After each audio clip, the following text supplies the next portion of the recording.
Hello everyone, स्वागत है बच्चों आप सबका हमारे नए लेक्चर में ट्रिग्नोमेट्री के। और अगेन आज के लेक्चर में काफ़ी सारे एक्साइटिंग बेटा क्वेश्चंस आएंगे आपके लिए, क्योंकि जैसा मैंने आपको लास्ट लेक्चर में बताया ही था, ट्रिग्नोमेट्री एक ऐसा चैप्टर है जिसमें यार आपकी जितनी ज़्यादा कमांड हो उतना अच्छा है, क्योंकि ये चैप्टर हर चैप्टर के साथ मिक्स हो सकता है।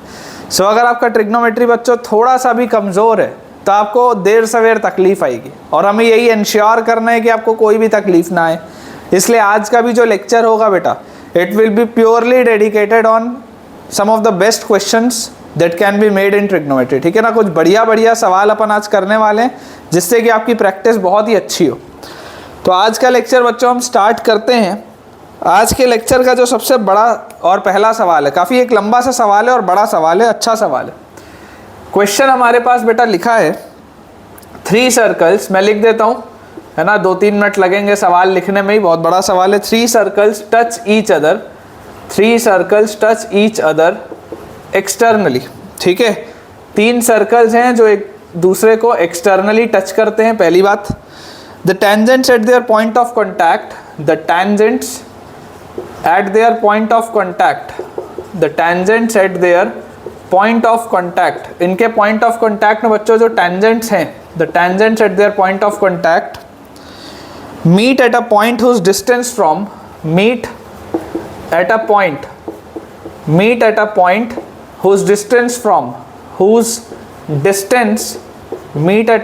whose distance from कहाँ से इसका distance, whose distance from the point of contact is whose distance from the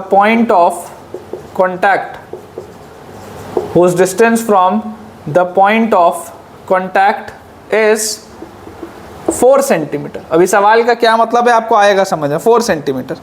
then find the ratio of the product of their radii, then find the ratio of the product, then find the ratio of the product of their radii, ratio of the product of their radii. किससे ratio आपको निकालना है? To the sum of their radii, to the sum of their radii. आपको इसकी value बेटा निकालनी है, ठीक है ना, ratio of the product of the radii to the sum of their radii. थोड़ा सा लंबा क्वेश्चन था और अच्छा सवाल है। मैं इसके लिए आपको बेटा देखो, इसका फिगर आपको मैं बना के बताता हूं। आपको बोला जा रहा है 3 circles touch each other externally. 3 circles हैं जो एक दूसरे को एक्सटर्नली टच कर रहे हैं। 3 सर्कल्स हैं जो एक दूसरे को बच्चों एक्सटर्नली टच कर रहे हैं, इस तरीके से। ठीक है ना, इस तरीके से टच अपन कर रहे हैं 3 सर्कल्स। ऑब्वियसली अब अपन राउंडर से नहीं बना रहे तो अच्छा फिगर तो बनेगा नहीं, लेकिन ठीक है, कोशिश करते हैं कि आपको समझ में आ जाए कुछ ऐसा। ये 3 सर्कल्स हैं और ये तीनों सर्कल्स एक दूसरे को एक्सटर्नली बेटा टच कर रहे हैं, इस तरीके से।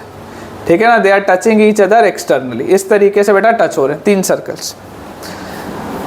मान लेते हैं ये सर्कल ए है, ये सर्कल बी है और तीसरा वाला सर्कल सी है।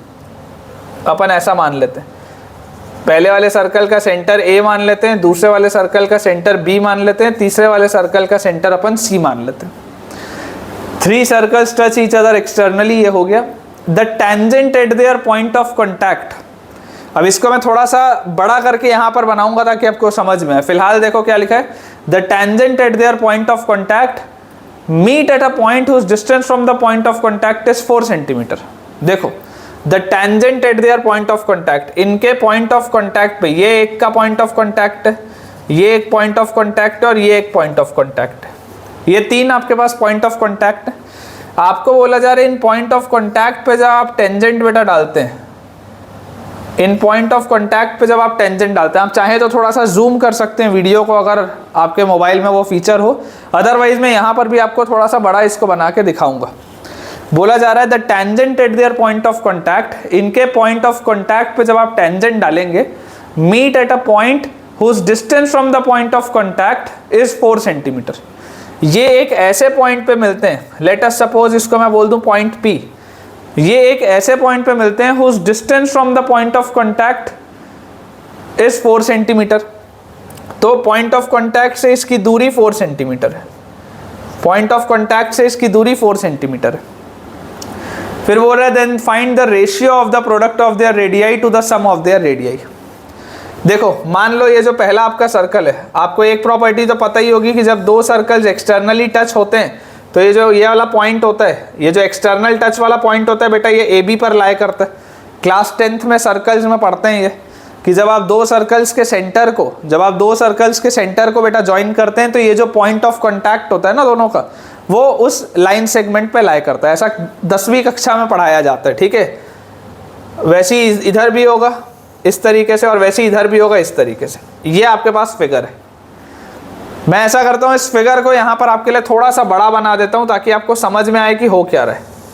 देखो ये ए है, ये बी है, और ये आपके पास ऐसा सी है, ऐसा ये आपके पास सी है, ठीक है।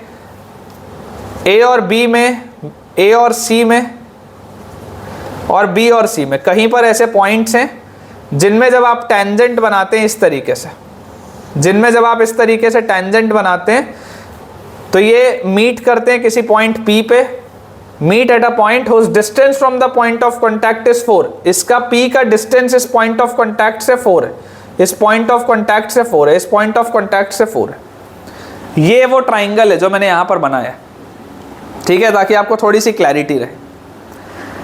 अब आपको देखो, अगर मैं बोलूँ ये सर्कल जिसका सेंटर A था इसका रेडियस R1 मान लो, जिसका सेंटर B था इसका रेडियस R2 मान लो, और जिसका सेंटर C था इसका रेडियस R3 मान लो, ऐसा मान लो। आप तो मान सकते हो। तो आपको बोला जा रहा है then find the ratio of the product of their radii, find the ratio of the product of their radii, इनके रेडियस का product, to the sum of their radii by R1 plus R2 plus R3। आपको बच्चों इसकी value बतानी है। ये सवाल है, बहुत ही बढ़िया सवाल। बच्चों को तो जनरली सवाल पढ़ के समझ में ही नहीं आता करना क्या है, अच्छा सवाल है। तो आपको इसकी वैल्यू बतानी है, ठीक है। अब आपको बेटा एक चीज़ पता होनी चाहिए, ठीक है ना, आपको एक चीज़ पता होनी चाहिए कि यार ये जो पॉइंट P से आपने बनाया है ना, ये पॉइंट ऑफ कॉन्टैक्ट, तो अगेन क्लास 10th में हम पढ़ते हैं कि रेडियस और टेंजेंट पॉइंट ऑफ कॉन्टैक्ट पे 90 डिग्री बनाते हैं। देखो रेडियस और टेंजेंट पॉइंट ऑफ कॉन्टैक्ट पे 90 डिग्री बनाते हैं। इसका मतलब बच्चों ये 90 डिग्री होगा, ये 90 डिग्री होगा, ये 90 होगा, ये 90 होगा, ये 90 होगा, ये 90 होगा। ये बात हमें समझ में आती है कि ये इनके 90 डिग्री है। ऑल्टीट्यूड्स जहाँ पर हैं बेसिकली ये ऑल्टीट्यूड्स इंटरसेक्ट हो रही, ठीक है ना। आपको जब मैं ट्रिग्नोमेट्री का ये फेज अभी 1 अपना चल रहा है, phase 1 is compound angles, phase 2 आप पढ़ेंगे ट्रिग्नोमेट्रिक इक्वेशन, फेज 3 आप पढ़ेंगे सॉल्यूशन ऑफ ट्राइंगल, और फेज 4 आप पढ़ेंगे इनवर्स ट्रिग्नोमेट्रिक फंक्शन। ये 4 अलग अलग चैप्टर्स हैं, जिसमें चौथा चैप्टर 12वीं में पढ़ाया जाता है, पहले के 3 चैप्टर 11th में पढ़ाते हैं।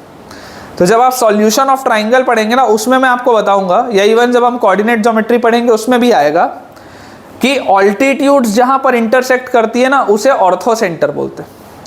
जैसे जिस पॉइंट पे मीडियंस इंटरसेक्ट होती है, जिस भी पॉइंट पे ये मीडियंस इंटरसेक्ट होती है, इसको आप सेंट्रॉइड बोलते हो, है ना। ये सब बेटा 10th क्लास में पढ़ाया जाता है। अगर ना भी पढ़ा हो तो कोई दिक्कत नहीं है, मैं पढ़ाऊंगा। मीडियंस जहाँ पे मीडियन इंटरसेक्ट करती हैं उसे सेंट्रॉइड बोलते हैं, मीडियन को, ठीक है ना। वैसे ही internal angle bisector, internal angle bisector बेटा जहाँ पर इंटरसेक्ट करती हैं, इंटरनल एंगल बाइसेक्टर, उस वाले पॉइंट को जहां पर इंटरनल एंगल बाइसेक्टर इंटरसेक्ट करती हैं उसे कहा जाता है इन सेंटर, इन सेंटर। और जहां पर ऑल्टीट्यूड्स, ये ऑल्टीट्यूड्स है ना, देख लो ऑल्टीट्यूड्स, ऑल्टीट्यूड्स जहां पर इंटरसेक्ट करती हैं उसे बोला जाता है क्या, उसे बेटा बोला जाता है ऑर्थो सेंटर। ऑल्टीट्यूड्स को बोला जाता है ऑर्थो सेंटर। तो आप देख सकते हैं कि पॉइंट P से एक ऐसा पॉइंट है जहां पर इधर भी और इधर भी आपके पास आप क्या ड्रॉ कर रहे हैं, परपेंडिकुलर ड्रॉ कर रहे हैं। हो सकता है ऑर्थो सेंटर ना भी हो, क्योंकि सामने वाले वर्टेक्स से आ रहा है या नहीं आ रहा मेरे को नहीं पता है, कमेंट चलो नहीं करते, लेकिन मैं आपको ये जनरल नॉलेज के लिए बता रहा हूँ कि ये पॉइंट्स होते हैं, इन्हें ऐसा ऐसा बोला जाता है। अपने को इधर फर्क नहीं पड़ता, हो या ना हो कोई दिक्कत नहीं, क्योंकि ऑर्थो सेंटर के लिए अगेन क्या होना चाहिए था, ऑल्टीट्यूड सामने वाले से आना चाहिए था। ऑल्टीट्यूड जो होना चाहिए था बेटा वो सामने वाले साइड से आना चाहिए था। अभी कोई ज़रूरी नहीं है ना कि ये सामने वाले साइड से ही आ रहा हो।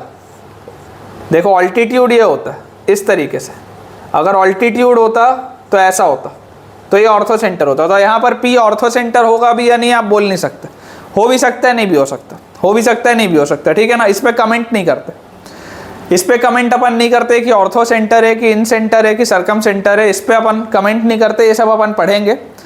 फिलहाल जो हमको समझ में आ रहा है, फिलहाल हमको क्या समझ में आ रहा है, देखो आप अगर बेटा ए से अगर पी को ज्वाइन करो डॉटेड लाइन से, आप बी से भी पी को ज्वाइन करो डॉटेड लाइन से, और आप सी से भी पी को ज्वाइन करो डॉटेड लाइन से, इस तरीके से आप करो।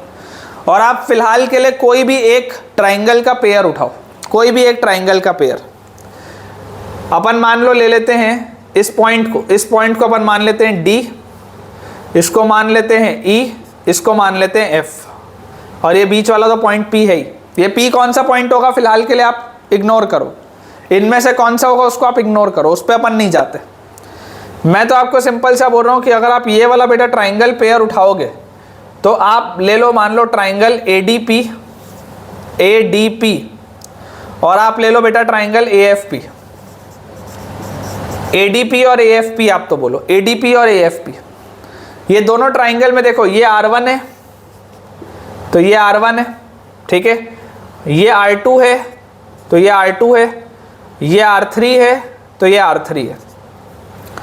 तो मुझे दिख रहा है AD और AF तो बराबर है, देख लो ध्यान से, AD और AF तो बराबर है R1 और R1। अच्छा, उसके बाद आपको बच्चों ये भी दिख रहा है कि AP तो कॉमन है दोनों में, AP कॉमन है, और ये वाला एंगल आपको 90 डिग्री भी दिख रहा है, तो एंगल D और एंगल F 90 डिग्री आपको ये भी दिख रहा है। तो आपको बच्चों दिखाई दे रहा है कि RHS कॉन्ग्रुएंसी से, RHS कॉन्ग्रुएंसी से बच्चों right angle hypotenuse side, RHS congruency से both of these triangles are congruent. तो अगर ये दोनों के दोनों ट्राइंगल कॉन्ग्रुएंट हो गए तो जरा अपना दिमाग लगा के मुझे बताओ कि क्या ये एंगल और ये एंगल बराबर होगा क्या। CPCT से देखो, एंगल DAP और एंगल FAP, एंगल DAP और एंगल FAP दोनों CPCT से बराबर होंगे। और अगर ये पूरा एंगल A था तो जरा ध्यान से सोचो, ये छोटा एंगल A/2 होगा और ये भी छोटा एंगल A/2 होगा। ये बात आती है समझ में? ये छोटा एंगल जो है ये A/2 होगा और ये वाला भी छोटा एंगल A/2 होगा। अब अगर बच्चों ये A/2 और A/2 हो गया, मैं एक चीज देख पा रहा हूँ, मुझे ऐसी फीलिंग आ रही है कि यार ये जो पॉइंट P है ना, ये पॉइंट P बेटा आपका इन सेंटर है, ऐसी फीलिंग आ रही है। ऑर्थो सेंटर नहीं है, ये इन सेंटर है। क्यों इन सेंटर है मैं तुमको बताता हूँ। आप अगर इस पॉइंट P को देखोगे, देखो ऑर्थो सेंटर कब होता है, जब ऑल्टीट्यूड होता मतलब कि ये पूरी एक स्ट्रेट लाइन होती है, ऐसा कोई जरूरी तो है नहीं। देखो मैं आपको एक कंसेप्ट समझा रहा हूँ, इस सवाल पे दोबारा आएंगे, मैं आपको एक कंसेप्ट समझा रहा हूँ। आप पूरे ट्राइंगल में कोई भी एक अंदर पॉइंट ले लो, कोई भी एक पॉइंट ले लो, आप उस पॉइंट से इन तीनों ही साइड्स में परपेंडिकुलर बना सकते हो। आप अगर अंदर कोई भी एक पॉइंट ले लोगे बेटा ट्राइंगल के अंदर आप कोई भी एक पॉइंट ले लोगे, आप उस पॉइंट से तीनों साइड्स पे परपेंडिकुलर बना सकते हो। तो जरूरी नहीं है कि वो पॉइंट ऑर्थो सेंटर हो। ऑर्थो सेंटर कब होता है? ऑर्थो सेंटर बेटा होता है जब आपने ये जो बनाया है, देखो मैं आपको बता रहा हूँ ऑर्थो सेंटर कब होता है, मैं आपको बता रहा हूँ। अगर हम अपने फिगर की इसमें बात करें, ऑर्थो सेंटर कब होगा पता है? जब ये ऑल्टीट्यूड हो, ऑल्टीट्यूड मतलब सामने वाले साइड से आ रही हो, ये भी ऑल्टीट्यूड हो सामने वाले साइड से, और ये भी ऐसे ऑल्टीट्यूड हो इधर से ऐसे, इस तरीके का जब फिगर होगा ना, जब वो सामने वाले साइड से निकल के आ रहा है और इधर परपेंडिकुलर है, तब ये ऑर्थो सेंटर होता है, ऑर्थो सेंटर। लेकिन यहाँ पर तो ज़रूरी नहीं है ना कि ये सामने वाले साइड से आ रहा हो, मतलब कि आप ऐसा मत सोचना कि ये स्ट्रेट लाइन है, C से D तक ये स्ट्रेट लाइन बनी हुई है, ऐसा मत सोचना, अलग अलग हो सकते। ये अलग लाइन है, ये अलग लाइन है, स्ट्रेट लाइन है, ऐसा मत सोचना। गलती बेटा मत करना, कंफ्यूज मत होना बिल्कुल भी। अगर वैसा होता तो मैं आपको बताता, वैसा नहीं है, ठीक है ना। अपने को बिल्कुल भी कंफ्यूज नहीं होना इस बात में। अब आप एक चीज के लिए श्योर हो, क्या आप चीज के लिए श्योर हो कि यार ये A/2 और A/2 आया, CPCT से A/2 और A/2 आया, पूरा का पूरा बेटा जो फिगर है देखो सिमेट्रिक है। अगर देखो इस पेयर में A/2 और A/2 आ रहा है, तो इस पेयर में सोच के देखो B/2 और B/2 आता, ये वाले पेयर में सोच के देखो C/2 और C/2 आता। श्योर हो ना आप इस बात के लिए? अगर आप ये पेयर उठाते तो C/2 आता, अगर आप ये पेयर उठाते तो B/2 आता। तो पॉइंट क्या है? पॉइंट बेटा सिर्फ इतना सा है कि ये पॉइंट P एक ऐसा पॉइंट है, पॉइंट P एक ऐसा पॉइंट है जिससे आपने इधर इधर और इधर लाइंस बनाई तो वो इनके एंगल बाइसेक्टर है।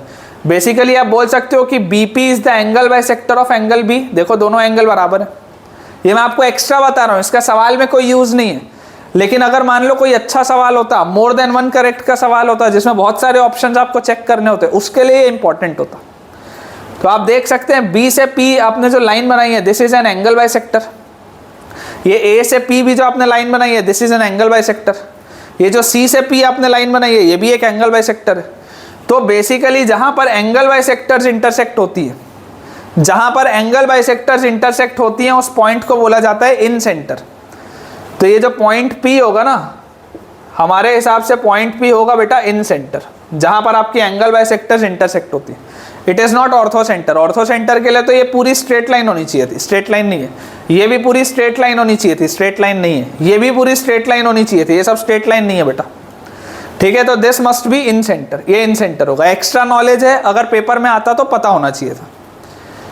मैं आपको सिर्फ ये बोल रहा हूँ, आप तो अगर ये a/2 और a/2 प्रूव कर लिए हो, आप बच्चों ध्यान से ट्राइंगल ADP को देखो।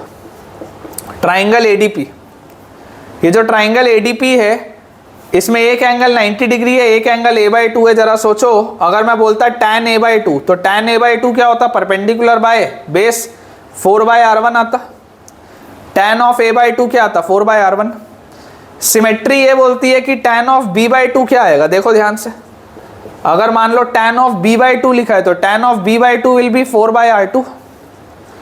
और अगेन सिमेट्री बोलती है कि tan ऑफ c/2 क्या होगा? tan of c/2, tan of c/2 will be 4/r3। ये आएगा बेटा, इसमें कोई शक नहीं, इसमें कोई शक नहीं है बेटा। अपन इसको थोड़ा सा मिटा देते हैं ताकि अपने पास थोड़ा सा स्पेस क्रिएट हो जाए लिखने के लिए, है ना। ये वाले भी मैं फिगर को मिटा देता हूँ क्योंकि मैंने यहाँ पर तो बना ही लिया है, तो इस फिगर को ही मिटा लेते हैं। और ये जो मैंने ट्राइंगल कॉन्ग्रुएंट किए इसको भी हटा लेते हैं, ठीक है ना। इतना पोर्शन अपन अपना हटा लेते हैं। मुझे उम्मीद है आपने नोट कर लिया होगा। अगर नहीं किया है तो यार एक बार वीडियो रिवाइंड करके लिख लो, इम्पॉर्टेंट है, ठीक है। तो हमारे पास ये तमाम चीज़ें निकल गई हैं कि tan a/2 क्या है, tan b/2 क्या है, tan c/2 क्या है। अब आप याद करो, कंडीशनल ट्रिग्नोमेट्रिकल आइडेंटिटी हमें क्या बोलती थी? कंडीशनल ट्रिग्नोमेट्रिकल आइडेंटिटी बोलती थी कि अगर a प्लस बी प्लस सी की वैल्यू पाई है, अगर a प्लस बी प्लस सी की वैल्यू पाई है तो याद करो मैंने आपको एक रिजल्ट लिखाया है कि sigma tan a/2 tan b/2 का वैल्यू 1 होता है। याद करो, सातवां या आठवां वाला जो था, सातवां या आठवां वाला जो मैंने आपको रिजल्ट लिखाया था उसमें यही रिजल्ट था, sigma tan a/2 tan b/2 1 होता है। विच मीन्स कि tan a/2 tan b/2 plus tan a/2 tan c/2 plus tan b/2 tan c/2 ये 1 होगा। तो ध्यान से देखो, tan a/2 tan b/2 मतलब 4 16/r1r2, tan a/2 tan c/2 16/r1r3, tan b/2 tan c/2 16/r2r3। इसकी value 1 है। तो यहां से बच्चों मैं ऐसा बोल सकता हूं कि अगर मैं LCM ले लूं तो LCM लेते ही आएगा 16r3 plus 16r2 plus 16r1 upon r1 r2 r3, इसकी वैल्यू आएगी 1। और clearly, very clearly I can see, अगर मुझे ये रेशियो निकालना था तो मैं बोल सकता हूं this implies r1 r2 r3 divided by r1 plus r2 plus r3 will be equal to 16। ये आंसर आएगा बेटा, देख लो ये आंसर आएगा। r1 r2 r3 by r1 plus r2 plus r3 will be 16। कहीं से भी इस सवाल को देखकर ऐसा नहीं लग रहा था, किसी भी एंगल में बच्चों इस सवाल को देखकर ऐसा नहीं लग रहा था कि ये कंडीशनल ट्रिग्नोमेट्रिकल आइडेंटिटी का सवाल है। लेकिन अगर आपको ये रिजल्ट याद ना हो, ये सवाल आप नहीं बना सकते। आप पागल हो जाओगे सवाल सॉल्व करते करते, लेकिन आंसर नहीं आएगा। ठीक है ना, बहुत ही अच्छा सवाल है बेटा, it's a very beautiful problem. आपको ऐसे ही सवाल मैं करवाऊंगा, तभी आपका कमांड आएगा। जितनी भी अच्छी अच्छी बुक्स में, जितने भी अच्छे अच्छे इंस्टीट्यूट में जो भी अच्छे सवाल होते हैं, वो मेरी पूरी कोशिश रहेगी कि इस एक चैनल में मैं आपको हर चैप्टर का प्रोवाइड करूं। अगर आप लॉग के वीडियोस देखे होंगे तो लॉगरिथम में भी बहुत बढ़िया बढ़िया सवाल हमने किए, मॉड्यूलस में भी अच्छे सवाल किए, मेथड ऑफ इंटरवल्स जिसमें हमने पढ़ा है उसमें भी हमने बहुत बढ़िया सवाल किए इनइक्वालिटीज़ के।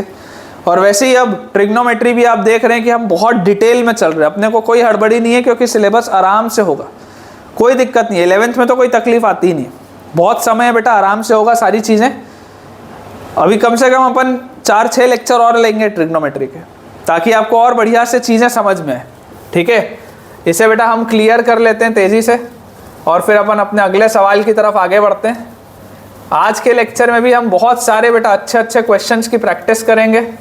अगर आपको ये सवाल पसंद आया है तो ज़रूर यार मुझे आप कमेंट से बताइएगा कि आपको ये सवाल कैसा लगा, सो दैट कि मैं आपके लिए ऐसे सवाल और ढूंढ के लेके आऊँ और आपके कंसेप्ट को और बढ़िया से बेटा क्लियर करूँ। ठीक है ना, अगर ये सवाल पसंद आया है आपको तो ज़रूर मुझे कमेंट्स में आप बताइएगा कि ये सवाल आपको कैसा लगा है, और इस डिफ़िकल्टी के सवाल आपको और करने में इंटरेस्ट है कि नहीं है, ये भी बता दीजिएगा, है ना। कुछ बच्चे होंगे जो बोलेंगे कि सर ये सब मत कराओ, छोड़ो, लेकिन अपने को बेटा अगर अच्छी रैंक लेकर आनी है तो फिर तो यार करना पड़ेगा मेहनत। ठीक है, चलिए अगला सवाल लिखते हैं बेटा अपन। अगला सवाल आपको थोड़ा सा हेरॉन्स फॉर्मूला जो आप क्लास 9th में पढ़े हैं उसकी फील देगा, लेकिन इसका उससे कोई लेना देना नहीं, लेकिन थोड़ा सा हेरॉन्स फॉर्मूला वाला टच है इस क्वेश्चन में। देखिए, if a plus b plus c is equal to 2s, if a plus b plus c is equal to 2s, prove that 4 sin s sin s minus a sin s minus b sin s minus c is equal to 1 minus cos square a minus cos square b minus cos square c plus 2 cos a cos b cos c। देखो मैं आपको बेटा पहले ही बता दूं कि इसका Heron's formula से कोई लेना देना नहीं है, दूर दूर तक कोई भी लेना देना नहीं है। सिर्फ ये थोड़ी सी प्रोफाइल आपको हेरॉन्स फॉर्मूला जैसी दिख रही होगी, है ना, सिर्फ और सिर्फ थोड़ी सी ये प्रोफाइल आपको हेरॉन्स फॉर्मूला जैसी बेटा दिख रही होगी, अदरवाइज इसका हेरॉन्स फॉर्मूला से कोई भी लेना देना नहीं है। ठीक है, ध्यान से आप देखेंगे इसको, अगर मैं ऐसा लिखूं 2 sin s माइनस a, इसको एक साथ लिख लेते हैं और एक 2 इनको दे देते हैं, तो 2 sin s माइनस b और sin s माइनस c ऐसा लिख लेते हैं। ठीक है, ऐसा लिख लेते हैं। 2 को मैंने दोनों को बांट दिया, तो ये लिखा हुआ है 2 sin a sin b, ये भी लिखा हुआ है 2 sin a sin b। 2 sin a sin b क्या होता है, cos a minus b minus cos a plus b, तो ये लिखा हुआ है cos a माइनस b और minus cos a plus b, ये लिखा हुआ है पहला ब्रैकेट। दूसरा ब्रैकेट लिखा हुआ है 2 sin a sin b cos a minus b, तो a माइनस b और उसके बाद minus cos a plus b, तो a प्लस बी बच्चों जैसे ही आप लिखेंगे तो आपके पास आ जाएगा s minus B plus s minus C, ये ऐसा लिखा हुआ है हमारे पास ये। तो यहाँ से आप देख सकते हैं s और माइनस s तो कटेगा, minus of minus plus a आ जाएगा, तो ये लिखा है cos a। अच्छा, उसके बाद 2s माइनस a, देखो 2s माइनस a क्या होगा, b प्लस सी, तो माइनस cos b प्लस सी, ये लिखा हुआ है। और ये पूरी चीज़ किससे मल्टीप्लाई हो रही है, देखो s और माइनस s तो गया, माइनस b प्लस सी, माइनस b प्लस सी, तो ये लिखा हुआ है basically c minus b। Cos के अंदर लिखा हुआ है c माइनस b। आपको पता है आप कॉस के अंदर c माइनस b लिखो या b माइनस सी लिखो, फर्क तो पड़ता नहीं है। Cos of minus theta cos theta के बराबर होता है, तो अपन कॉस ऑफ b माइनस सी लिख देते हैं, c माइनस b के बदले b माइनस सी लिख देते हैं ताकि थोड़ा सा पैटर्न ठीक रहे। फिर यहाँ पर 2s माइनस बी माइनस सी, तो 2s माइनस बी माइनस सी क्या आ जाएगा, कॉस ए आ जाएगा, तो माइनस कॉस ए, ये लिखा हुआ है बेसिकली। ये रिड्यूस होके इसमें आ गया। मल्टीप्लाई करते हैं, जैसे ही आप बेटा मल्टीप्लाई करेंगे, कॉस ए इससे मल्टीप्लाई होगा तो cos A into cos B minus C, cos A इससे मल्टीप्लाई होगा तो माइनस कॉस स्क्वायर ए, ये इससे मल्टीप्लाई होगा तो माइनस कॉस बी प्लस सी कॉस बी माइनस सी, और ये इससे मल्टीप्लाई होगा तो plus cos A cos B plus सी, ये आ जाएगा मेरे पास। तो आप देखो ये जो माइनस कॉस स्क्वायर ए मिल रहा है, यहाँ पर एक टर्म माइनस कॉस स्क्वायर ए लिखा हुआ था, वो तो मिल गया, इसको छेड़ना नहीं है अब, क्योंकि RHS का एक टर्म तो मिल गया मुझे, इसको छेड़ेंगे नहीं अपन। अगर मैं यहाँ पर देखूँ तो मुझे दिख रहा है हाफ और 2 मल्टीप्लाई करने से काम चलेगा, या आप ऐसा कर लो, आप इसको फिलहाल इसके साथ क्लब कर दो। देखो दोनों में एक कॉसे वाला टर्म है, इन दोनों में ये एक कॉसे वाला टर्म है, अगर मैं कॉसे दोनों में से बाहर निकाल लूँ तो अंदर मेरे पास आ जाएगा कॉस बी माइनस सी और प्लस कॉस बी प्लस सी, ये आ जाएगा मेरे पास। फिर ये माइनस कॉस स्क्वायर है वैसे ही रखेंगे, और यहाँ पर देखो आप एक आइडेंटिटी पढ़े हो, जब सम और डिफरेंस ऑफ टू एंगल में पढ़ा रहा था तब मैं आपको वो ए स्क्वायर माइनस बी स्क्वायर वाला एक फॉर्म बताया था, cos B plus C into cos B minus सी, cos B plus C into cos B minus सी। जब दो कॉस होते हैं तो एक कॉस आता है एक साइन आता है, पहले कॉस बाद में साइन, तो ये माइनस, ध्यान से देखो, cos B plus C into cos B minus C will be cos square B minus sine square C, या cos square C minus sine square B, एक ही बात, जो भी लिखोगे आंसर निकल आएगा। मैंने लिख लिया cos square B minus sine square C, ये पढ़ा है अपन ने। तो यहाँ से देखो कॉस है तो वैसे का वैसा ही है, अंदर cos C plus cos D, cos C plus cos D होता है 2 cos C plus D by 2, तो C plus D by 2, cos C minus D by 2, C minus D by 2, ये आ गया। और इसके बाद लिखा हुआ है बच्चों माइनस कॉस स्क्वायर ए, उसके बाद लिखा हुआ है माइनस कॉस स्क्वायर बी, देखो माइनस अंदर जाएगा, और प्लस साइन स्क्वायर सी, ये लिखा हुआ है मेरे पास।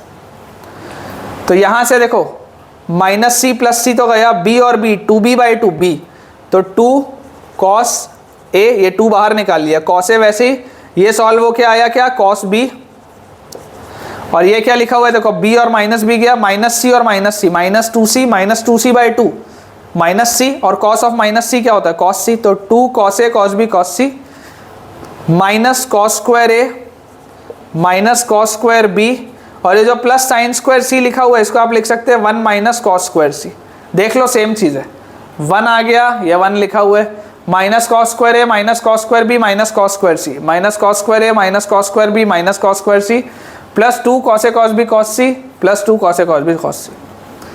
ठीक है ना, सिर्फ प्रैक्टिस के लिए।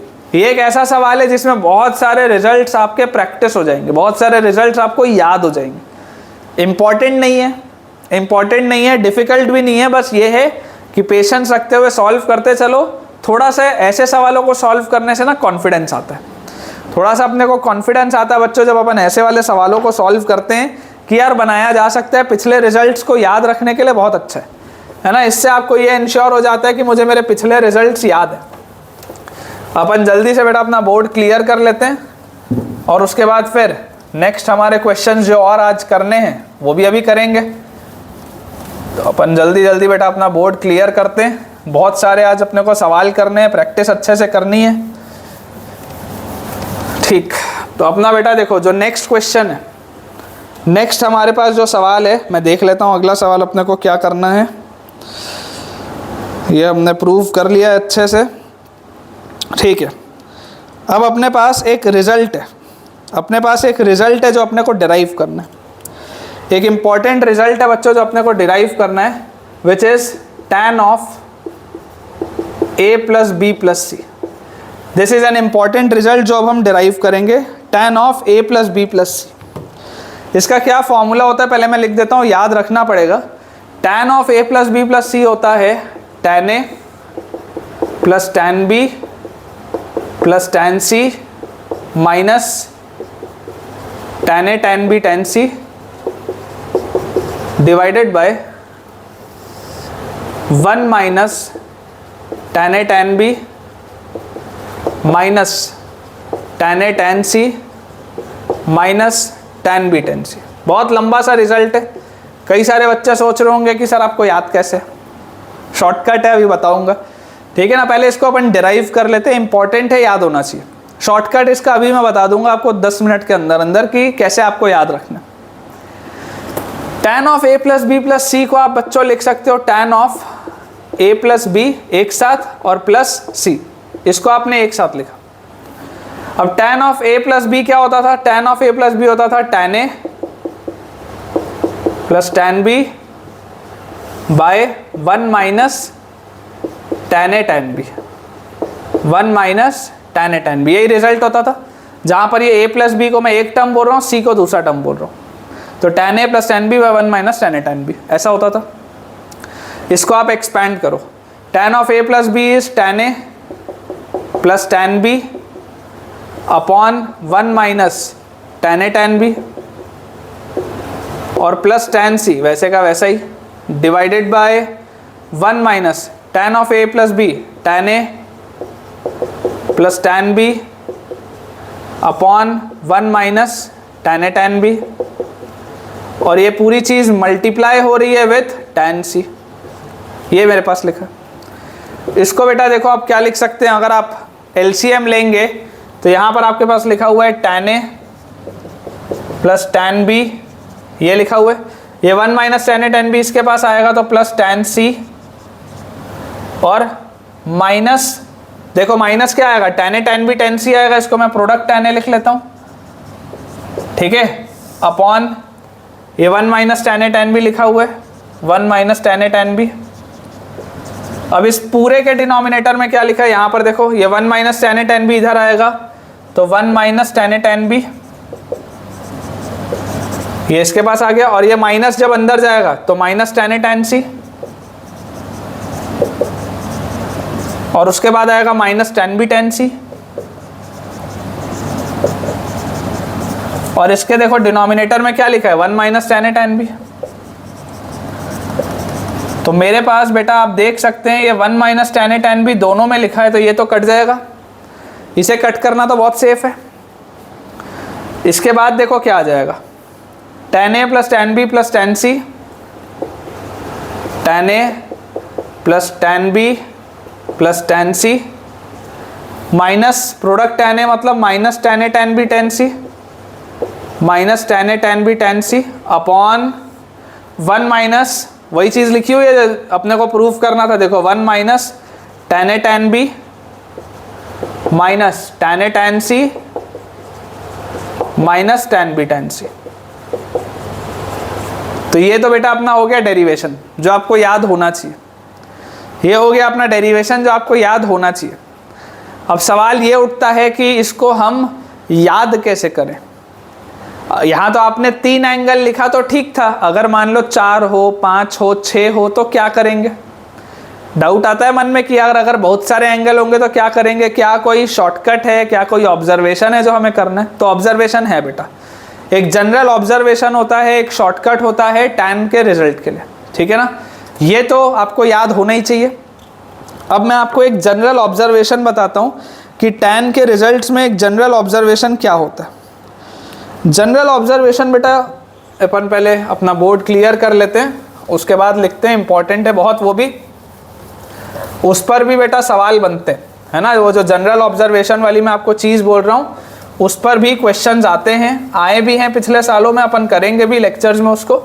आज ही के लेक्चर में मैं आपको 1-2 सवाल भी कराऊंगा उसी पर बेस्ड, जिससे कि आपको ये चीज़ अच्छे से याद हो जाएगी, ठीक है। देखिए हमारे पास एक जनरल ऑब्जर्वेशन है tan के रिजल्ट के लिए। वो जनरल ऑब्जर्वेशन ये बोलता है कि मान लो मेरे पास tan of θ1 plus θ2 plus θ3 plus θ4 ऐसा करके n चीज़ें लिखी हुई हैं। ऐसा करके मान लो मेरे पास अंदर n चीज़ें लिखी हुई हैं। अभी तक तो मेरे पास पिछले वाले में कितनी थी, केवल 3 चीज़ें थी, तो उसका रिजल्ट आप देखें कितना लंबा सा था। अब सोचो अगर अंदर n चीज़ें लिखी होंगी तो उसका रिजल्ट तो ना जाने कितना बड़ा होगा। तो इसको याद करने का बहुत सिंपल सा तरीका है,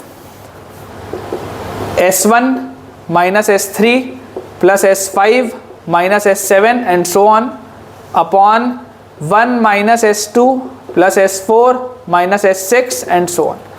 ये इसका जनरल एक फॉर्मूला है, जनरल फॉर्मूला। इसका मतलब क्या है, देखो S1 होता है sum taken 1 at a time, लिख देता हूं मैं सारी चीजें। S2 होता है sum taken 2 at a time. S3 होता है sum taken 3 at a time. S4 होता है sum taken 4 at a time. इसका मतलब क्या है मैं आपको बता रहा हूं, इसका मतलब क्या है मैं आपको बता रहा हूं। जैसे कि आप याद करो, जब हम क्लास 10th में क्वाड्रेटिक इक्वेशन पढ़ते थे, तो क्वाड्रेटिक इक्वेशन में आप उसमें एक टॉपिक होता था क्यूबिक इक्वेशन का भी, क्यूबिक का भी एक होता था, जिसमें आपको बोला जाता था कि अगर एक क्यूबिक के 3 रूट्स हैं अल्फा, बीटा और गामा, तो सम ऑफ रूट्स होता था alpha plus beta plus gamma. Product of roots होता था अल्फा बीटा गामा, और sum of product of roots taken 2 at a time. याद करो, उसमें एक टर्म आता था sum of product of roots taken 2 at a time, उसको आप बोलते थे alpha beta, alpha gamma, beta gamma. अगर पढ़ा होगा तो यार याद होगा, ठीक है ना। अगर आपने क्वाड्रेटिक इक्वेशन वाले चैप्टर में वो पढ़ा होगा तो याद होगा, वहां से आप इसको रिलेट कर सकते हैं। अगर मान लो वो नहीं भी पढ़ा, अगर मान लो वो नहीं भी पढ़ा तो कोई दिक्कत नहीं है, मैं आपको समझा देता हूँ, यहां पर आपको मैं बता देता हूँ। देखो, इमेजिन करो S1 लिखा है। S1 मतलब एक एक करके सम, जैसे पिछले वाला देखो, पिछले वाले में क्या था, tan of A plus B plus C था, सिर्फ 3 ही चीजें थी। तो सिर्फ 3 चीजें थी तो इसका रिजल्ट क्या होगा, S1 माइनस S3। अगर 3 चीजें थी तो आप 3 तक आओगे, फिर 5 7 तक जाने की जरूरत नहीं। अगर अंदर 3 चीजें हैं तो आप 3 तक में रुक गए, अपॉन 1 माइनस S2। फिर आप S4 तो लिखोगे नहीं क्योंकि अंदर 3 ही चीजें, ठीक है। तो S1 मतलब सम टेकन 1 एट अ टाइम, तो उसका रिजल्ट क्या था, S1 था tan A plus tan B plus tan C, एक एक करके सबका सम। S1 मतलब एक एक करके सबका सम। S3 मतलब 3 करके सम, S3 मतलब 3 करके सम। तो 3 एक बार में अगर लोगे तो क्या ऑप्शंस है, इकलौता यही तो ऑप्शन है tan A tan B tan C। जो ये आप प्रोडक्ट ऑफ रूट्स भी बोलते हो अल्फा बीटा गामा, वो बेसिकली क्या है, तीनों रूट्स को एक साथ आपने लिया। S3 मतलब तीनों रूट्स को एक साथ आपने लिया। S2 मतलब 2 करके सम, 2 करके सम मतलब tan A tan B, tan A tan B एक हो गया। उसके बाद और क्या हो सकता है, tan A tan C हो सकता है। उसके बाद क्या हो सकता है, tan B tan C हो सकता है। ये हो गया 2 करके सम, ठीक है ना। S3 में तो और कोई कॉम्बिनेशन पॉसिबल ही नहीं है, S3 में तो अकेला कॉम्बिनेशन यही है क्योंकि आपने तीनों को ही एक साथ ले लिया। तो ये रिजल्ट आ गया S1 minus S3 upon 1 minus S2, यहां पर रुक गया। आपको चलो मैं एक चीज और समझाता हूं, याद करो tan of A plus B, tan of A plus B, इसका फॉर्मूला आपको याद है, tan A plus tan B by 1 minus tan A tan B, अभी अभी लिखा था। अगर यहां देखूंगा, अगर सिर्फ 2 चीजें तो मेरा रिजल्ट क्या होगा, S1 अपॉन 1 माइनस S2, ये होना चाहिए रिजल्ट। क्योंकि अगर अंदर 2 ही चीजें हैं तो मैं 3 और 4 तक तो जाऊंगा नहीं, मैं S2 पे रुक जाऊंगा। ये तो S1 मतलब एक एक करके सम, एक एक करके सम मतलब tan A plus tan B upon 1 minus S2 मतलब 2 करके सम। तो 2 करके अगर आप सम लोगे और 2 ही चीजें हैं तो 2 करके सम में इकलौता क्या बनेगा, tan A tan B तो बनेगा। अगर आपको 2 करके सम लेना, ध्यान से सुनो, अगर कुछ भी डाउट है कमेंट में पूछो, कुछ भी अगर इसमें डाउट आ रहा है कमेंट में पूछो, लेकिन सुनो, भले 10 मिनट रिवाइंड करके वापस देखो। S2 मतलब 2 करके सम, तो अगर हैं ही 2 चीजें और आपको 2 करके सम लेना है तो इकलौता यही तो पॉसिबिलिटी है, tan A tan B, तो ये आ गया। अब इसको आप बोलने के लिए प्रोडक्ट ऑफ tan A भी बोल सकते हो और आप इसको बोलने के लिए 2 करके सम भी बोल सकते हो, एक ही बात है। क्योंकि अगर आप 2 करके सम लोगे तो इकलौती यही चीज है। जब यहां पर 3 आपके पास टर्म्स थे, तो 3 आपके पास जब टर्म्स थे तो इसमें 2 करके सम में ये सब बन रहा था, tan A tan B भी हो सकता था, 2 में tan A tan C भी हो सकता था और 2 में tan B tan C भी हो सकता था। लेकिन जब आपने 3 करके किया, याद करो, जब आपने इसमें 3 करके किया तो 3 में तो इकलौता यही वाला कॉम्बिनेशन है ना, tan A tan B tan C, इकलौता यही कॉम्बिनेशन है। तो यहाँ पर tan A tan B tan C एक साथ आ गया। मैं आपको एक और बताता हूँ, ठीक है, इसको अपन मिटाते हैं। मैं आपको एक और बताता हूँ, उससे आपको ज़्यादा क्लैरिटी आएगी। आप इसको भी देखो, यहाँ जो अभी लिखा था वो भी आपने लिखा है। एक और बता रहा हूँ, मान लो आपके पास लिखा है tan of A plus B plus C plus D, 4 लिखें तो इसको क्या होगा, S1 minus S3 upon 1 minus S2 plus S4। यहाँ तक आप जाओगे 4 तक, 4 के आगे नहीं जाओगे तो ये छूट गया और ये छूट गया। S1 मतलब एक एक करके सम, तो एक एक करके सम मतलब tan A plus tan B plus tan C plus tan D, उसको आप लिख सकते हो सिग्मा tan A, S1 को tan A plus tan B plus tan C plus tan D, 4 चीज़ें। S3 मतलब 3 करके सम, 3 करके कैसे सम हो सकता है, देखो 3 करके हो सकता है tan A tan B tan C,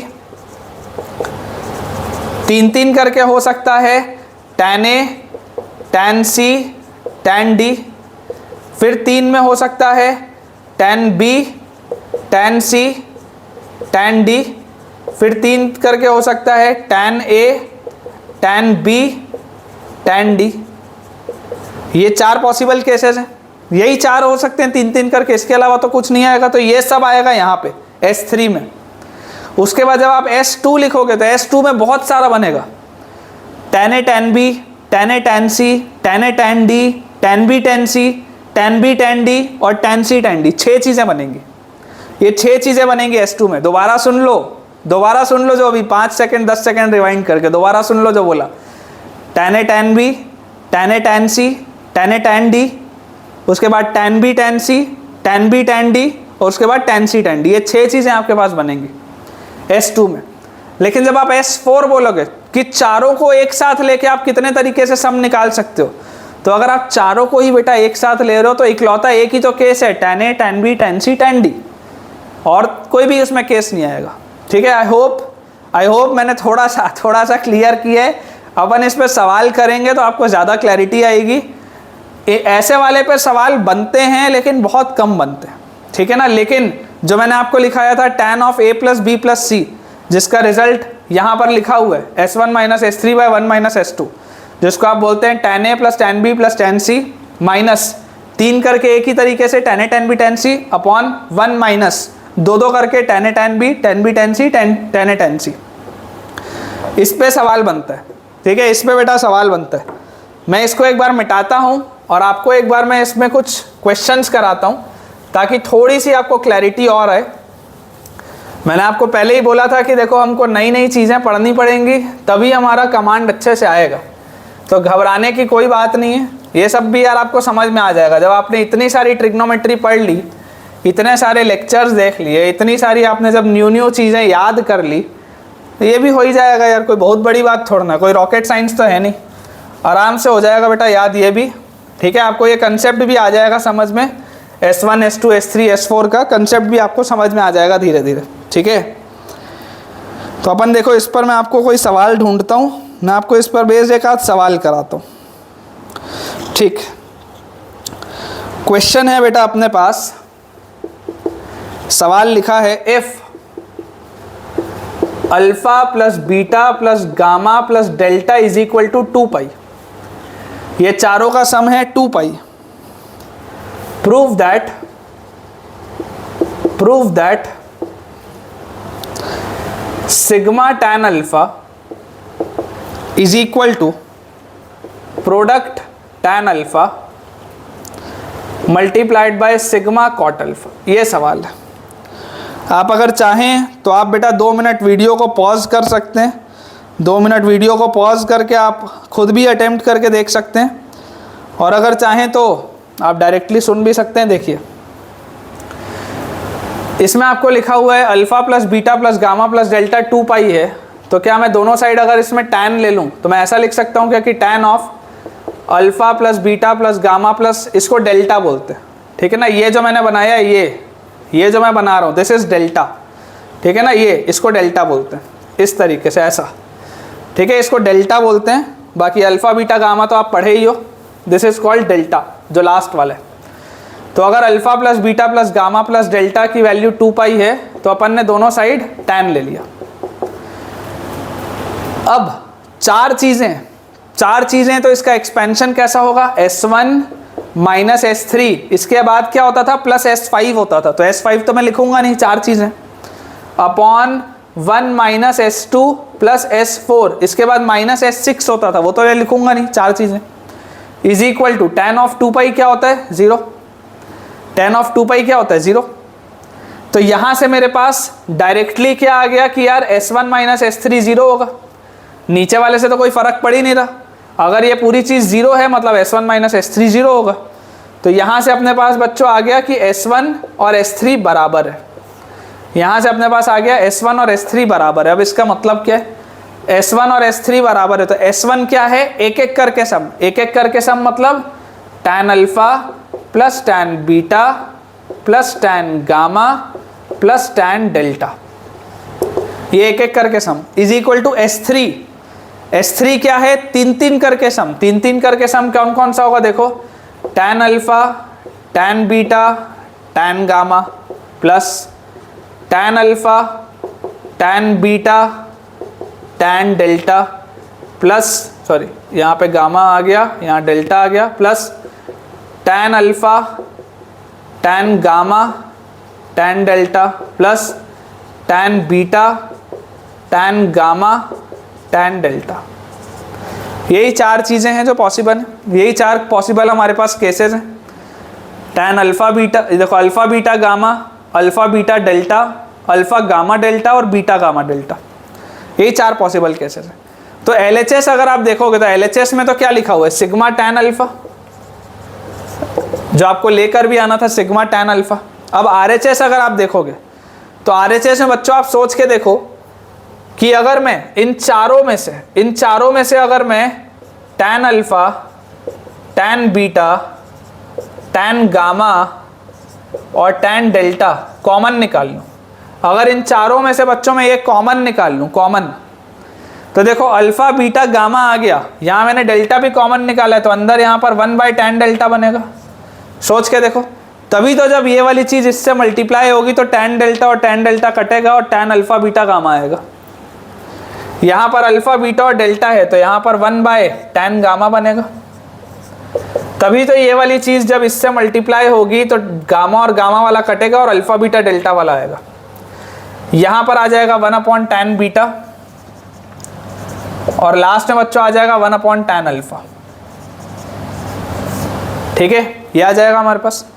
तो यहाँ से आ गया बेटा sigma tan alpha is equal to, देखो ये क्या लिखा हुआ है, product tan alpha multiplied by ये क्या लिखा हुआ है, देखो cot delta cot gamma cot beta cot alpha, तो ये लिखा हुआ है हमारे पास सिग्मा कॉट अल्फा। यही आपको लेकर आना था। अब ये सब याद नहीं करना है, ये सब बेसिक से सवाल हैं, ये सारे बच्चों बेसिक से क्वेश्चन है, आपको ये सब याद नहीं करना है ना, आपको बिल्कुल भी ये याद करने की ज़रूरत नहीं है। मैं आपको सिर्फ इस फॉर्मूले का एप्लीकेशन बता रहा हूँ, मैं आपको सिर्फ ये चीज़ समझाना चाह रहा हूँ कि ये फॉर्मूला इम्पॉर्टेंट है और इस फॉर्मूले पर सवाल बनते हैं, आपको ये अप्रोच करना आना चाहिए। ठीक है, इस पर अगर आपको और क्वेश्चंस चाहिए होंगे तो आप मुझे बता सकते हैं बच्चों, मैं आपको इस पर बेस्ड और क्वेश्चंस भी प्रोवाइड करूँगा, उसमें कोई दिक्कत नहीं है। लेकिन आपको थोड़ी सी मेहनत करनी पड़ेगी खुद से भी। जितने मैं आपको बेटा इलस्ट्रेशंस बोल रहा हूँ, अगर कोई बच्चा अभी काउंट कर रहा होगा तो मेरे को बताना ज़रूर कमेंट्स में कि आज का लेक्चर एंड होने तक हम अभी तक टोटल कितने सवाल कर चुके हैं। मैंने आपको प्रॉमिस किया था कि मैं आपको 100 से ज़्यादा क्वेश्चन कराऊंगा क्लास में, और ये सब के सब क्वेश्चंस हैं। तो अगर अपने से कोई भी बेटा स्टूडेंट सारे के सारे क्वेश्चंस में नंबरिंग कर रहा है तो यार मुझे ज़रूर बताना कि अभी तक हमने टोटल कितने सवाल बना लिए हैं ट्रिग्नोमेट्री में डे 1 से अभी तक हमने कितने सारे सवाल बना लिए। ठीक, तो अपने पास बेटा जो हमारा नेक्स्ट क्वेश्चन है, नेक्स्ट क्वेश्चन अपने पास दिया हुआ है, आपको इवैल्यूएट करना है। अगला सवाल है आपको इवैल्यूएट करना है। क्या इवैल्यूएट करना है? हमें इवैल्यूएट बच्चों करना है cos 20 degree minus sine 20 degree upon under root of 2 minus under root of 2 + 2 cos 100 degree. ये सवाल है बेटा, ये मेरे पास क्वेश्चन है। न्यूमरेटर में है cos 20 degree minus sin 20 degree, denominator में है √2 माइनस √2 प्लस cos 100 डिग्री। ठीक है ना, ये अपने पास बच्चों सवाल है। तो देखते हैं, फिलहाल तो न्यूमरेटर को वही रहने दो, न्यूमरेटर को बाद में सोचेंगे क्या करना है। डिनोमिनेटर देखते हैं। डिनोमिनेटर में लिखा है √2 माइनस √2 प्लस 2 cos 100 डिग्री। अब देखो, अगर ये 2 आप कॉमन लोगे तो अंदर लिखा है 1 प्लस cos 100 डिग्री, यही लिखा हुआ है आपके पास। अगर ये वाला आप दोनों में से 2 कॉमन लोगे तो अंदर लिखा है 1 प्लस cos 100 डिग्री। अब याद करो, आपने एक प्रोफाइल पढ़ी है 1 plus cos 2 theta. 1 plus cos 2 theta होता है 2 cos स्क्वायर थीटा, पढ़ के आए हो आप। 1 प्लस cos 2 थीटा होता है 2 cos स्क्वायर थीटा। तो यहाँ से मैं लिख सकता हूँ cos 20 degree minus sine 20 degree upon under root of 2 minus √2 of ये जो 1 प्लस cos 100 है, 1 प्लस cos 100 को क्या मैं 2 cos स्क्वायर 50 डिग्री बोल सकता हूँ क्या? देखो, यहाँ डबल एंगल है, यहाँ आधा एंगल है। यहाँ अगर 100 था तो यहाँ 50 आ जाएगा और 2 cos स्क्वायर आ जाएगा। तो यहाँ से बच्चों मेरे पास आ गया cos 20 degree minus sin 20 degree upon √2 minus, ध्यान से देखो, 2 × 2 cos स्क्वायर 50 डिग्री। अब आप अगर ध्यान से देखोगे तो देखो cos 50, आपको एक कंसेप्ट समझा रहा हूँ, देखो under root of x square जो होता है ना बेटा, under root of x square, आप ये मॉड्यूलस में पढ़ के आए हो। Under root of x square x नहीं होता, under root of x square होता है mod x। Under root of x square होता है mod x। तो देखो, ये जो अंदर लिखा हुआ है, ये अंदर क्या लिखा हुआ है, ये जो पूरी चीज है 2 × 2 cos स्क्वायर 50 डिग्री, इसको देखो मैं कैसे लिख रहा हूँ। 2 × 2 cos स्क्वायर 50 डिग्री है, विच इज 2 cos 50 डिग्री का होल स्क्वायर, ये लिखा हुआ है अंदर, ये लिखा हुआ है। तो अगर एक स्क्वायर रूट है और उसके अंदर स्क्वायर है तो बाहर क्या निकलेगा, mod of 2 cos 50 degree, mod of 2 cos 50 degree. और cos 50 डिग्री पहले क्वाड्रेंट में तो cos पॉजिटिव होता है, तो ये तो अंदर जो लिखा है ये पॉजिटिव क्वांटिटी है। तो क्योंकि ये पॉजिटिव क्वांटिटी ही है तो इसको आप लिख सकते हैं cos 20 degree minus sin 20 degree upon √2 minus 2 cos 50 degree. Mod से ये एज इट इज बाहर आ जाएगा, कोई फर्क नहीं पड़ेगा, मॉड से ये एज इट इज बाहर आ जाएगा। क्यों? इसलिए बेटा ये मॉड से एज इट इज बाहर आ गया क्योंकि ये पॉजिटिव क्वांटिटी था। यहां से मैं लिख सकता हूं cos 20 degree minus sin 20 degree upon √2 multiplied by 1 minus cos 50 degree, ये लिख सकते हैं हम। अब अगेन मैंने बेटा एक प्रोफाइल पढ़ी है, एक मैंने प्रोफाइल और पढ़ी है, वो प्रोफाइल कौन सी है आप उसको देखकर बता सकते हैं कि यार 1 माइनस cos 2 थीटा जो होता है it is 2 sin square theta. 1 minus cos 2 theta क्या होता है, 2 sin स्क्वायर थीटा। मतलब कि इसको मैं यहां पर लिख देता हूं, इसके बाद यहां पर सॉल्व कर रहा हूं इधर पे, cos 20 degree minus sin 20 degree upon √2 of 1 minus cos 2 theta को मैं लिख सकता हूं 2 sin स्क्वायर 25 डिग्री, ऐसा लिख सकते हैं। देखो ये डबल एंगल है, ये आधा हो गया, 50 है तो 25 हो गया। और अगेन इसको जब आप सॉल्व करेंगे तो आएगा ये cos 20 degree minus sin 20 degree upon under root है और उसके अंदर देखो क्या लिखा हुआ है, एक परफेक्ट स्क्वायर है, ध्यान से देखो 2 × 2 × sin स्क्वायर 25 है, इसको आप लिख सकते हैं 2 sin 25 डिग्री का होल स्क्वायर, ऐसा आप लिख सकते हैं। तो ये आ जाएगा mod ऑफ 2 sin 25 डिग्री, ये आ जाएगा। और आपको एक बात पता ही है कि यार ये sin 25 डिग्री पहले क्वाड्रेंट में पॉजिटिव होता है, क्योंकि ये पहले क्वाड्रेंट में पॉजिटिव होता है तो आप mod हटा सकते हो, क्योंकि ये पॉजिटिव होता है इसलिए आप mod हटा सकते हो, अदरवाइज mod आता, ठीक है। तो यहां से बच्चों हमारे पास अब फाइनली डिनोमिनेटर तो सिंप्लीफाई हो गया बहुत। अब हम देखते हैं न्यूमरेटर को। आप मुझे बताओ कि क्या cos 20 डिग्री को मैं ऐसा लिख सकता हूँ कि sin 70 डिग्री, क्योंकि cos माइनस साइन तो मैं पढ़ा नहीं हूँ, मैं या तो cos माइनस कॉस पढ़ा हूँ या sin माइनस साइन पढ़ा हूँ। तो cos 20 डिग्री को अगर मैं sin 70 बोल दूँ minus sin 20 degree upon 2 sin 25 degree, तो यहाँ से अपने पास बोलो क्या आ गया, sin c minus sine D. Sine C minus sine D होता है 2 cos c plus D by 2, 45 degree आएगा, देख लो, c plus D by 2 into sine c minus D by 2, 70 minus 20, 50 by 2, 25 degree upon 2 sine 25 degree. देख लो ध्यान से, directly किया हूँ, sine c minus sine D is 2 cos c plus D by 2, तो 70 plus 20 90 by 2 45 into sine c minus D by 2, 70 minus 20 50 by 2 25। आप देख सकते हैं ये 2 साइन 25 और ये 2 साइन 25 कट गया, ये पूरा जो है ये पूरा का पूरा सॉल्व हो क्या आया cos 45, और cos 45 होता है बच्चों 1/√2, ठीक है, पूरा का पूरा सॉल्व हो क्या आया cos 45 और cos 45 बच्चों होता है 1/√2।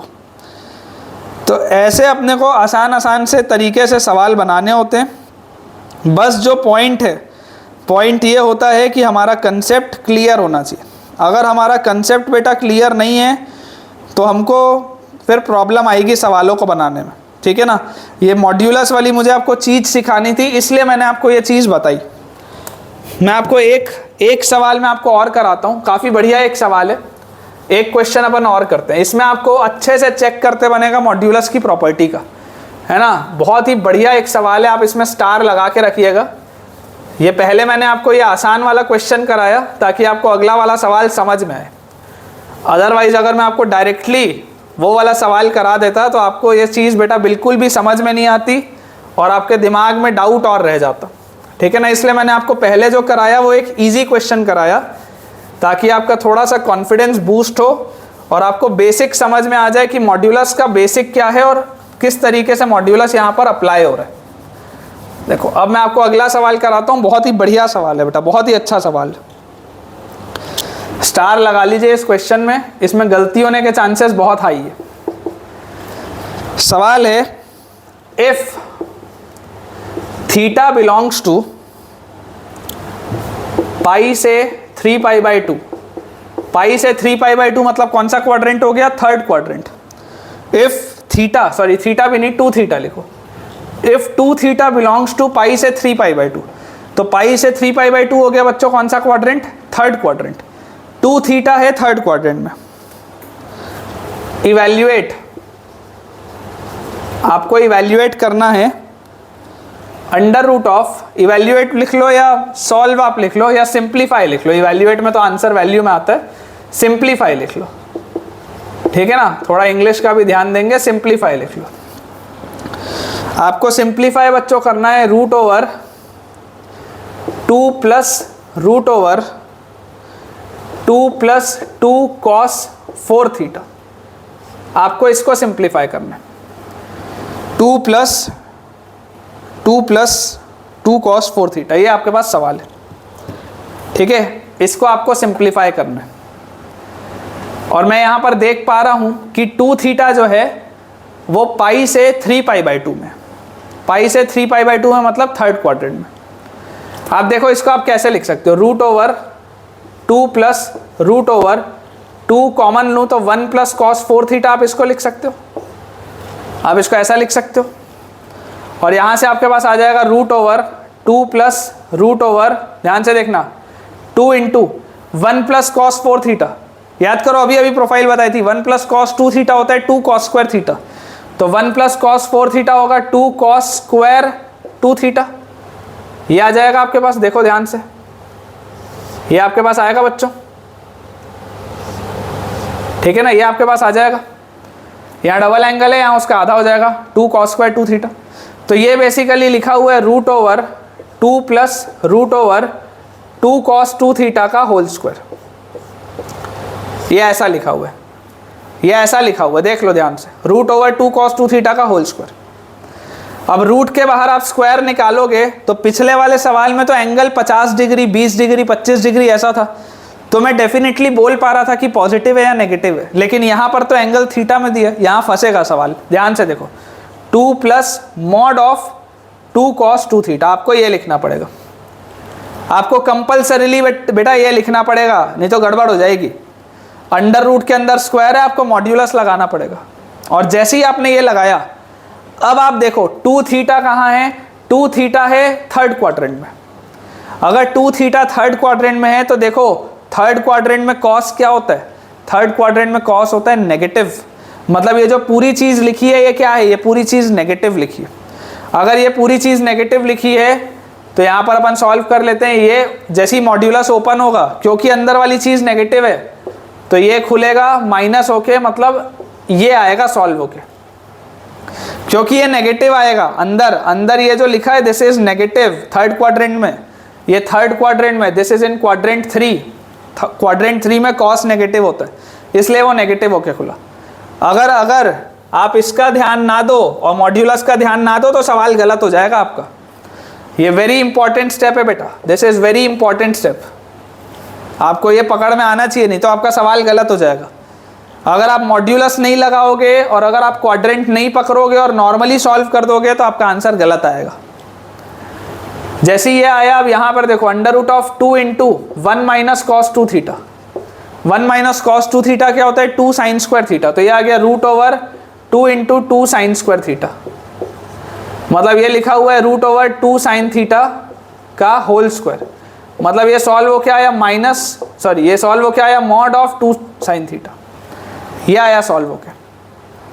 और जैसे ये बेटा आपके पास सॉल्व हो के आया, अब इसमें आप ध्यान से देखो, अगर 2 थीटा पाई से 3 पाई बाई 2 है तो थीटा कहाँ से कहाँ होगा, थीटा। अगर 2 थीटा पाई से 3 पाई बाई 2 है तो थीटा का जो मूवमेंट होगा वो हो जाएगा पाई बाई 2 से 3 पाई बाई 4 तक। ध्यान से देखो, अगर 2 थीटा पाई से 3 पाई बाई 2 है तो थीटा कहाँ से होगा, पाई बाई 2 से 3 पाई बाई 4। और पाई बाई 2 से 3 पाई बाई 4 कौन सा क्वाड्रेंट है, सेकेंड क्वाड्रेंट है। और सेकेंड क्वाड्रेंट में साइन क्या होता है, पॉजिटिव होता है। सेकेंड क्वाड्रेंट में साइन पॉजिटिव होता है, तो ये अंदर वाली चीज़ क्योंकि पॉजिटिव लिखी है तो ये सॉल्व होके आएगा 2 साइन थीटा। ये इसका आंसर आएगा, ये इसका आंसर आएगा फाइनली। ये सिंप्लीफाई होके ये आएगा।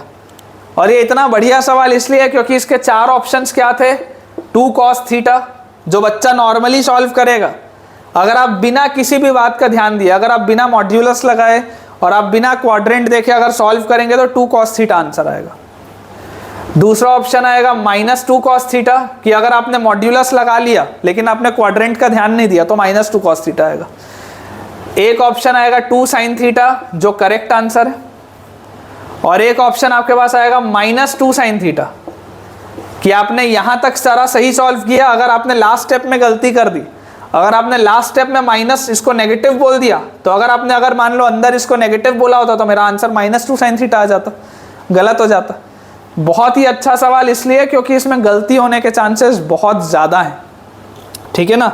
इसका मैं आंसर देख लेता हूँ बेटा, अपन ने बिल्कुल सही सॉल्व किया है। 2 sin theta is the final answer जो हमारा आना चाहिए। और जैसा मैं आपको बोल भी रहा हूँ कि इसमें गलती होने के चांसेस बहुत ही ज़्यादा है।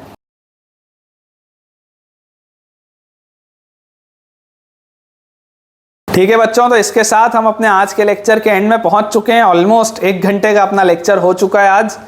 तो आई होप आपको काफ़ी नई नई चीज़ें सीखने को मिली होंगी। ऐसे और अगर सवाल करने हैं तो ज़रूर मुझे आप कमेंट्स में बताइएगा और अपना एक जेन्युइन फीडबैक भी दीजिएगा। देखिए, अब हमें ट्रिग्नोमेट्री पढ़ते हुए काफ़ी समय हो गया और हो सकता है आप अपने स्कूल में भी ये चैप्टर पढ़े हों या आप किसी भी और कोचिंग इंस्टीट्यूट में भी चैप्टर पढ़े हों ये। तो मुझे एक जेन्युइन फीडबैक दीजिएगा कि यार आपको यहाँ पर पढ़ने में, इस चैनल के थ्रू पढ़ने में कुछ फ़ायदा हो भी रहा है या नहीं, ताकि मैं भी उसमें इम्प्रूव और कर पाऊँ।